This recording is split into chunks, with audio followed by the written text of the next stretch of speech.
I work as a logistics truck driver.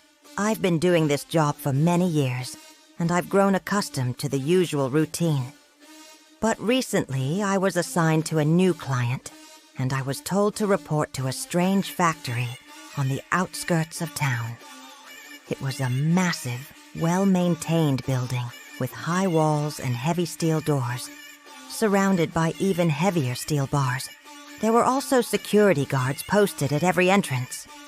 At first, I thought it was some kind of top-secret government facility, or maybe a shady pharmaceutical lab.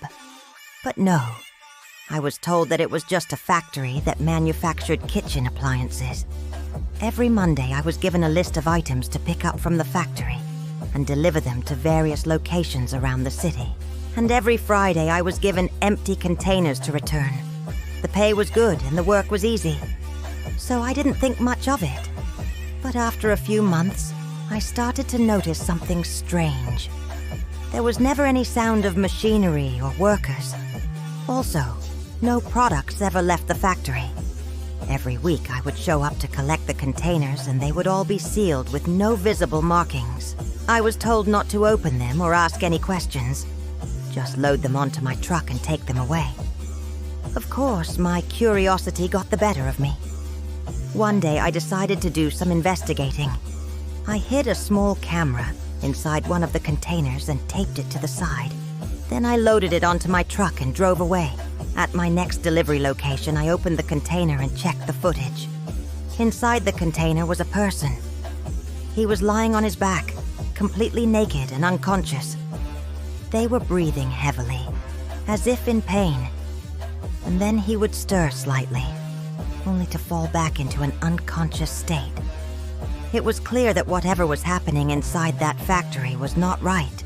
I felt sick to my stomach, knowing that I had been transporting a human being like a piece of cargo. But I had to keep going. I couldn't afford to lose my job. For the next few weeks, I continued to make my deliveries and collect the sealed containers. Each time I did, I would check the footage on the hidden camera. What I saw was disturbing. Each container had a different person inside, but they all had one thing in common. They were all somehow special.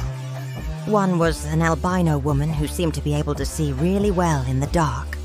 Another was a muscular man who appeared to have super strength. A third was a thin, wiry man who seemed to have a preternatural ability to sense danger.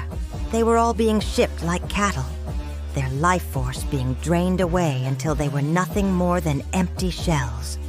But why? Who were these people? And why were they being hunted down and taken to that factory?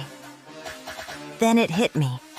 The person who owned the factory was collecting people with special abilities, people who could be valuable assets to have on his side. But what did he need them for?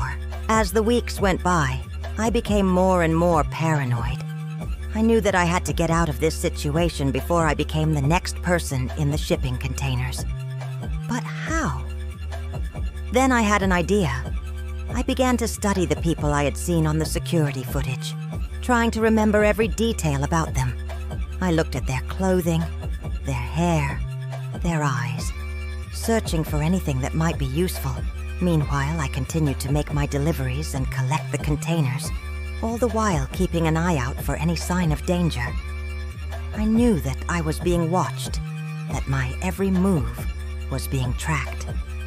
I could feel their eyes on me, waiting for me to make a mistake. But I didn't crack. I kept my head down and did my job, and eventually they let me go. But now I'm worried. My face is in their system now, and I might be the next one they ship.